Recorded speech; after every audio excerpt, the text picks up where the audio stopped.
నమస్తే SR7 TV news కి స్వాగతం.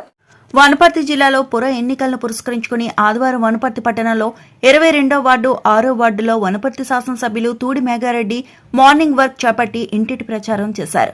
ఈ సందర్భంగా ఎమ్మెల్యే ఇంటింటి ప్రచారం నిర్వహించి 22 వార్డుల్లో కాంగ్రెస్ పార్టీ తరపున కౌన్సిలర్ అభ్యర్థిగా పోటీలో ఉన్న చీర్ల సత్యంని 6వ వార్డులోనూ హస్తం గుర్తుపై తమ విలువైన ఓటును వేసి అఖండ మెజార్టీతో కాంగ్రెస్ పార్టీ అభ్యర్థులను గెలిపించాలని ఆయన ఓటర్లను అభ్యర్థించారు. ఈ కార్యక్రమంలో స్థానిక కౌన్సిలర్, కాంగ్రెస్ పార్టీ నాయకులు, కార్యకర్తలు, మహిళలు, యువకులు, పెద్దలు, పార్టీ శ్రేణులు పెద్ద ఎత్తున పాల్గొనడం జరిగింది. SR7 TV news reporter Wanaparthy జిల్లా ఇన్ఛార్జ్ KP రెడ్డి.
చిన్న పైకి ఎక్కడ మెట్లెక్కరా